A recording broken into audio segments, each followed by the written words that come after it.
नमस्कार, हर जिंदगी रूबरू के इस अंक में आपका स्वागत है।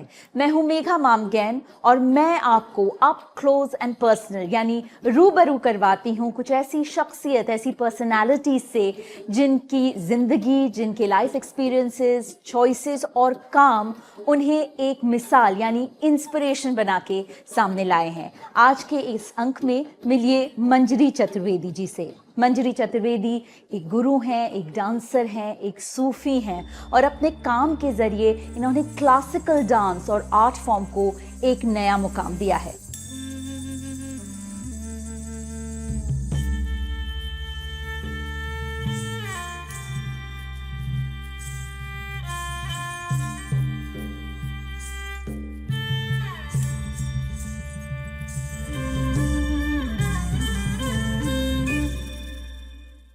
मंजरी जी, मैंने आपको कई नामों से बुलाया, गुरु, सूफी, डांसर।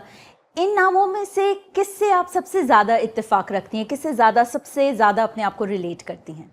मैं अपने आप को सबसे ज़्यादा आइडेंटिफाई करती हूँ फेमिनिटी से। जो फेमिनिटी है वो हमारे एक वजूद का हिस्सा है और कहीं ना कहीं वो मेरे काम में हमेशा दिखती है, लोगों को नज़र आती है, क्योंकि वहीं से एक ऐसी सोच उपजती है जो आप जिसको कह रही हैं चैलेंज करती है, पर मैं कहती हूँ कि वो अपना एक वजूद का एहसास दिलाती है।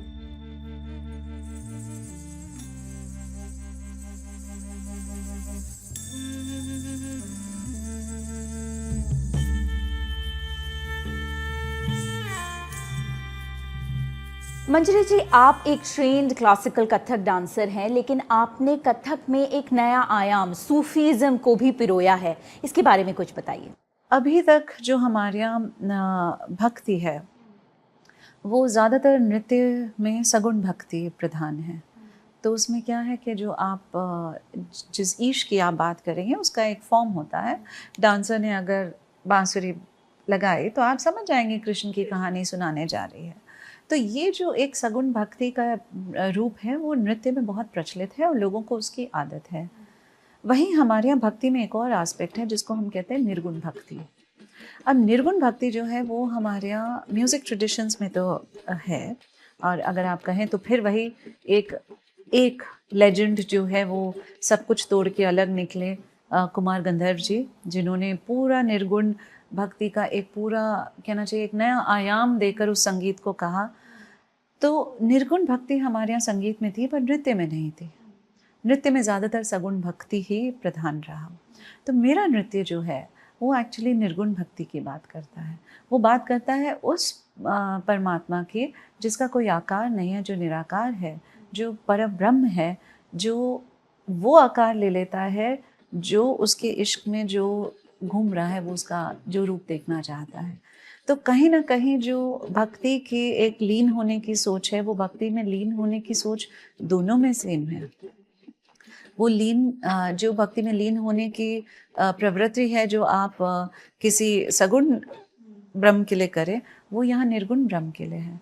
तो उसमें बहुत सी चीज़ों में परिवर्तन आया। मैं काले लिबास में परफॉर्म करती हूँ तो कई बार लोगों को ये होता था काले लिबास में बिना मेकअप के बाल खोलकर कैसे डांस होता है।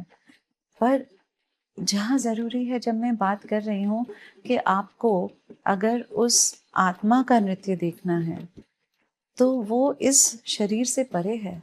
प्योरिस्ट का रिएक्शन कैसा रहा जब कथक में आपने सूफी डाल दिया? देखिए, कोई भी नई चीज़ आती है उसके लिए कोई भी ओपन नहीं होता है, ये तो जाहिर बात है, क्योंकि उस चीज़ को लोग सोचने में समझने में वक्त लगता है। मैं मानती हूँ कि जो प्योरिस्ट की बात आप कह रही हैं वो काफ़ी हद तक ज़रूरी भी है, क्योंकि अगर वो एक दायरा बना के नहीं रखेंगे तो उस दायरे का सारा वजूद बिखर जाएगा। तो वो अपनी जगह कहीं पर सही है कि वो एक प्योरिस्ट का दायरा बना के रखते हैं और फिर लोगों को फोर्स करते हैं कि आप उस दायरे में रहिए।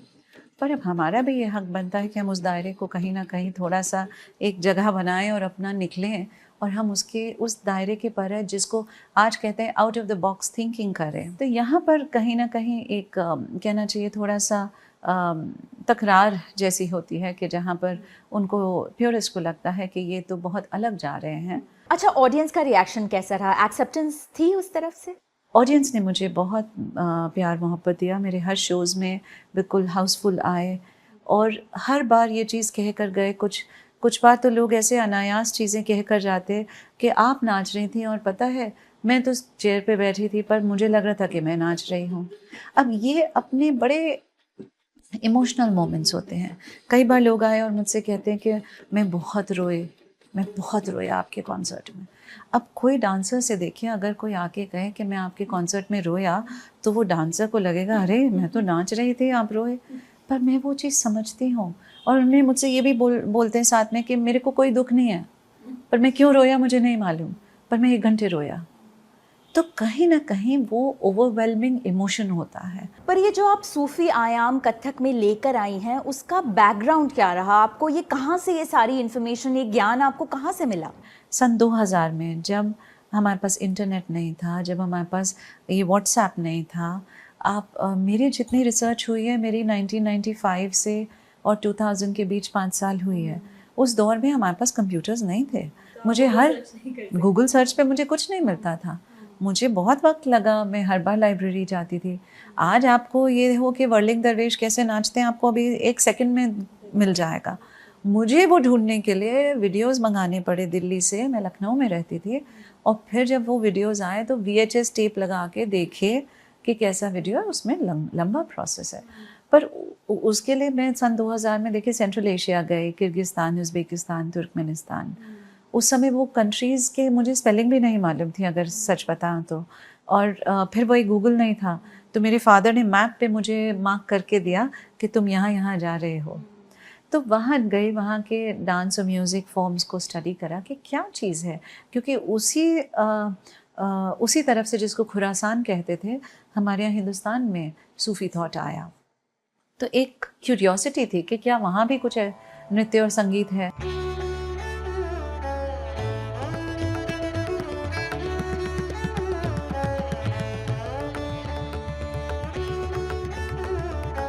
अच्छा मंजरी जी, शुरू से अगर शुरू करें तो मैं आपके बचपन के बारे में जानना चाहूँगी और मैं ये भी जानती हूँ कि आपके माँ-बाप दोनों ही एकेडमिशियंस थे और जैसे कहते हैं ना क्लासिकल घराना, ऐसे किसी घराने से आप ताल्लुक़ नहीं रखती हैं।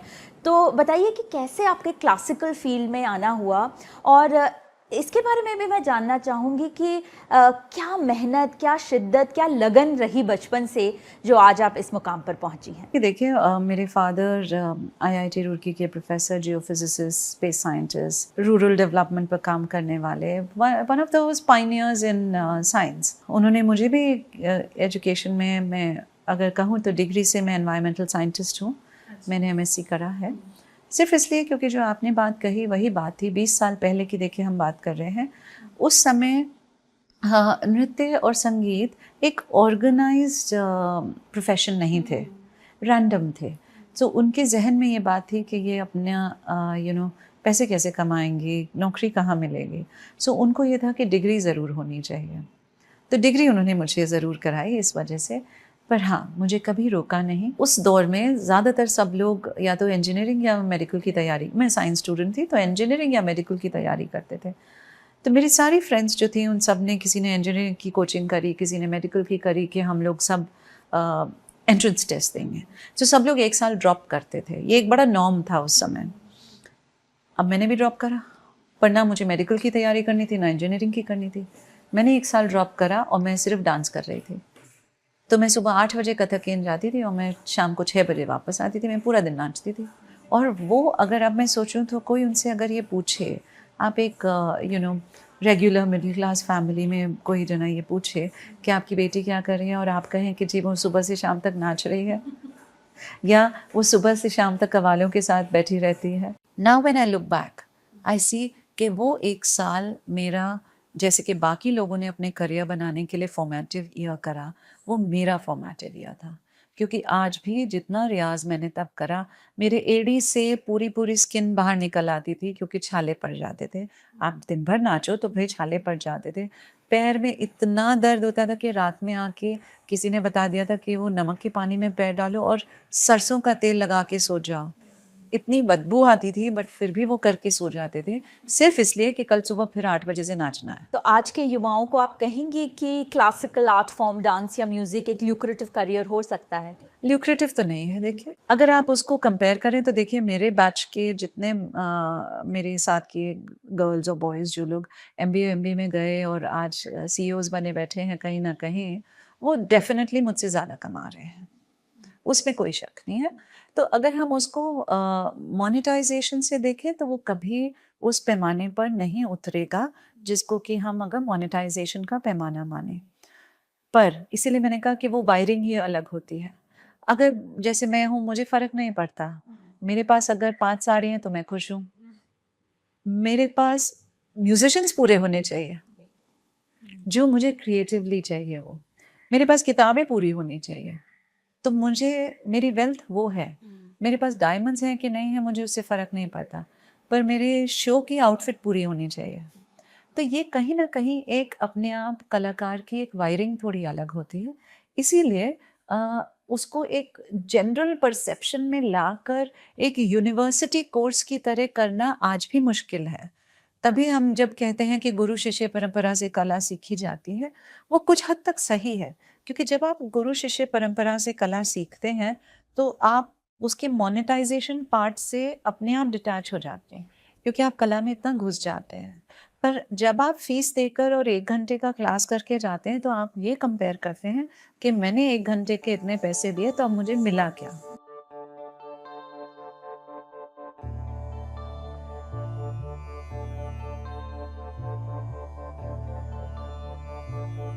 मंजू जी, आपने जेंडर और कॉन्फ्लिक्ट की बात करी और इसी से पनपा है आपका एक और प्रोजेक्ट जिसको आपने नाम दिया है कोर्टिजान प्रोजेक्ट। इसके बारे में कुछ बताइए। एक्चुअली हम तवायफ और प्रोस्टिट्यूट एक साथ यूज़ करते हैं, हम उनको अलग नहीं कर रहे हैं। और ये हमें किसने बोला? बॉलीवुड ने हमको दिखाया, क्योंकि आपने बॉलीवुड में जो देखा, ना आपने तवायफ देखी ना मैंने देखी। बॉलीवुड ने आपको बताया, आपने वो मान लिया। क्या आपने उसे जानने की कोशिश करी? नहीं करी। फिर मैंने कोर्टिजान प्रोजेक्ट शुरू करा, जिसमें कि पिछले अब ऑलमोस्ट 9 साल हो गए हैं कि जितने ऐसे परफॉर्मर्स थे उनके बारे में, जितनी औरतें थी उनकी स्टोरीज, वो क्या परफॉर्म करती थी। और तब मुझे ये दुख होता है कि उनके बारे में डॉक्यूमेंटेशन ही नहीं है, क्योंकि हमने औरतों को इतनी इम्पोर्टेंस ही नहीं दी कि उनकी हिस्ट्री लिखी जाए। पर हिस्ट्री कौन लिख रहा था? मर्द लिख रहे थे, औरतें तो कभी लिखती नहीं थी। तो हमारे पास हिस्ट्री जो आज है, क्योंकि मुझे बहुत लोग पलट के ये चीज़ बोलते हैं कि नहीं जी, डॉक्यूमेंटेशन हिस्ट्री में तो नहीं है। अरे तो डॉक्यूमेंट कौन कर रहा था? पेट्रियार्की डॉक्यूमेंट कर रही थी। उसने अगर देखा कि अरे वो बड़ी खूबसूरत थी, उसकी आंखें बड़ी खूबसूरत थी, तो वो वही लिखेगा। वो 10 साल से कोई राग भी सीख रही थी और गा रही थी जो शायद आपने नहीं देखा, आपने सिर्फ आंखें देखी और आपने सिर्फ आंखें डॉक्यूमेंट कर दी, तो आज हम 100 साल बाद सिर्फ आंखें देख रहे हैं। पर उसने 10-15 साल कोई कला भी सीखी होगी। आज मैं कलाकार हूँ या मेरे साथ जितने ऐसे क्लासिकल परफॉर्मर्स हैं जो ठुमरी, दादरा, गज़ल, कथक कर रहे हैं, हम सबको शुक्रगुजार होना चाहिए तवाइफों का, क्योंकि ये आर्ट फॉर्म्स आज से 100 साल पहले तक सिर्फ तवाइफें परफॉर्म कर रही थी और कोई नहीं परफॉर्म कर रहा था। तो हिस्टोरिकली तवाइफे कौन थी ये कोर्टिजान्स? परफॉर्मर्स थे, जैसे आज हम लोग परफॉर्मर्स हैं। अब आज हमें कौन पेट्रोनाइज करता है? Government of Delhi, government of Haryana, government of India, है ना? ये बॉडीज हैं। पहले पेट्रोनाइज कौन करता था? नवाब साहब ऑफ रामपुर, नवाब साहब ऑफ हैदराबाद, नवाब साहब ऑफ कश्मीर, जो एस्टेट्स थी। तो दरबार में आर्ट होती थी। भाई दरबार ही तो स्टेट था। तो उसी दरबार में मर्द भी परफॉर्म कर रहे थे, उसी दरबार में औरतें भी परफॉर्म कर रही थी।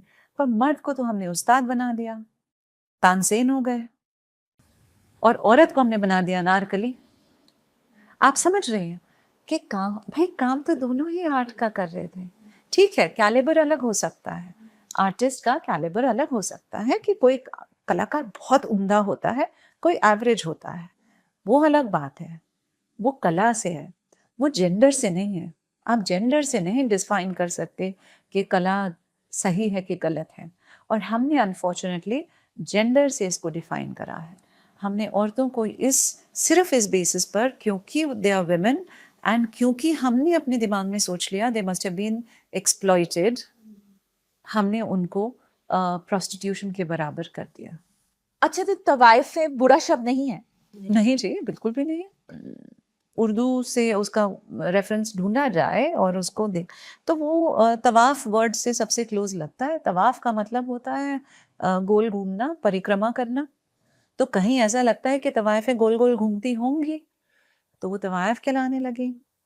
तवाइफ हो गया। मुजरा कोई बैड वर्ड नहीं है। मुजरा जो है वो एक, जैसे ठुमरी दादरा गजल है, ऐसे मुजरा होता था। मुजरा एक कॉम्पोजिशन होता था जो लिखा जाता था और डांस किया जाता था। बॉलीवुड ने हमें बता दिया आपको कि मुजरा इज अ बैड वर्ड, मुजरा गाली हो गई, तवाइफ गाली हो गई। तो उस वजह से हमने उसको एक पूरा सेक्शन ऑफ वुमेन को उससे एसोसिएट करना शुरू कर दिया, जिसकी कोई हमें ज़रूरत नहीं थी। तो कोर्टिजान प्रोजेक्ट के अंतर्गत जो आप परफॉर्मेंसेस करती हैं, उनमें क्या खास बात रहती है? हमें स्पॉन्सर्स नहीं मिलते हैं। ये 2019 है, पर 2019 में भी, आज के दौर में भी लोगों में इतना स्टिग्मा है कि तवायफ और बाईजी वर्ड वो नहीं सुनना चाहते हैं। उन शोज़ में क्या होता है कि भाई आप बहुत अच्छा डांस देख रहे हैं, आपने डांस देखा, उसके साथ एक 5 मिनट कोई आया, वो कहानी बता के गया कि वो कौन थी, उन्होंने क्या करा। प्री इंडिपेंडेंस एक तवायफ थी जिनका नाम था मिस कज्जन कहलाती थी, फिल्म एक्टर थी वो बाद में, जहानारा कज्जन। वो लंदन में उनका फेस यूज़ किया जाता था फेस पाउडर के लिए। तो अंग्रेजी में ये सोच के वो फेस पाउडर लगाएं कि हम भी जहानारा कज्जन जैसे लगेंगे। So she was a superstar, she was a super model. पर क्या आप और नोबडी नोज हाँ, उनको ज़िंदगी से हमने बिल्कुल हिस्ट्री से वाइप आउट कर दिया। क्यों? क्योंकि वो तवाइफ की बेटी थी।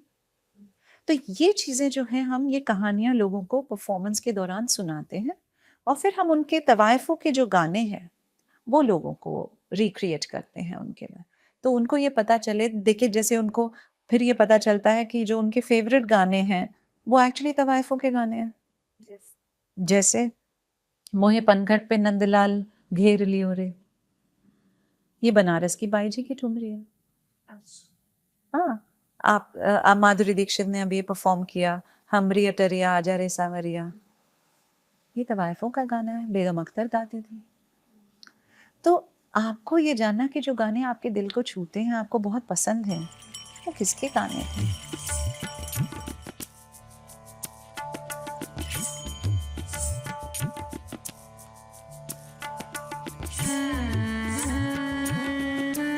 हाल ही में हमने आपकी जुगनी परफॉर्मेंस के बारे में भी सुना है, इसमें भी आप फीमेल असर्शन दिखा रही हैं। तो जुगनी क्या है? जुगनू से आया है जुगनी? जुगनी पंजाब में एक ऐसा कैरेक्टर है जो जुगनू से निकली है। जुगनू जो अपना फायरफ्लाई, फीमेल समझ लीजिए। और जुगनी एक ऐसा कैरेक्टर है जो कहीं भी जा सकती है, उसके लिए कोई सोशल नॉर्म्स नहीं है। वो कहीं जा सकती है, वो कहीं बैठ सकती है। और जुगनी का ओपिनियन होता है स्पिरिचुअलिटी पर भी, इश्क मोहब्बत पर भी, सटायर पे भी, पॉलिटिक्स पे भी, इकोनॉमिक्स पे भी। तो जुगनी हर चीज़ पर बोल सकती है और कुछ भी बोल सकती है और उसके लिए कोई रोक टोक नहीं है। तो मुझे वो कैरेक्टर बहुत इंटरेस्टिंग लगा कि देखिए एक बड़ी पेट्रियार्कल सेटअप में हमारे पास एक वुमन कैरेक्टर है जो कुछ भी कर सकता है एंड हैज़ द फ्रीडम। और इंटरेस्टिंग सबसे मुझे ये लगा कि देखिए जुगनी अगर औरतें लिख रही होती हैं तो मैं ये मानती कि चलिए देखिए वो 4 दीवारों में बंद हैं, तो उनकी एक इच्छा है कि मैं बाहर निकलूं इस 4 दीवार से, तो मैं लिख रही हूँ। पर जुगनी तो आदमी लिख रहे थे। तो कहीं ना कहीं आदमियों की सोच में जो एक औरत का रूप था वो जुगनी था। तो जुगनी को फिर हम लोगों ने मैंने उसको एक म्यूजिकल की तरह बनाया, क्योंकि देखिए बात मुझे लोगों तक पहुंचानी है। शायद मैं लेक्चर दूं तो लोग ना सुने, पर अगर वो एक डांस म्यूजिक सब हो रहा होता है, वो 1.5 घंटा बैठकर मेरी बात सुनते हैं और उसमें मैं सारी बात कह देती हूँ।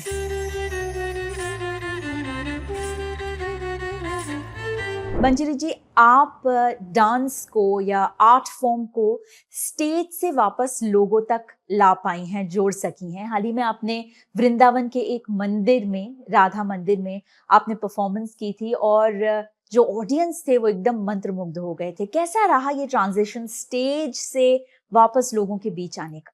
जिस वजह से वो मैंने ये वाला नृत्य में प्रोडक्शन करती हूँ जिसका नाम है वृंदावन प्रोजेक्ट। वो इसलिए करती हूँ क्योंकि मुझे लोगों को ये बताना होता है कि देखिए, जेंडर हमारे यहाँ बहुत रिस्पेक्टेड है। अगर आप वृंदावन जाएं तो वहां पर कोई जय श्री कृष्णा नहीं बोलता है, सब राधे राधे बोलते हैं। क्यों?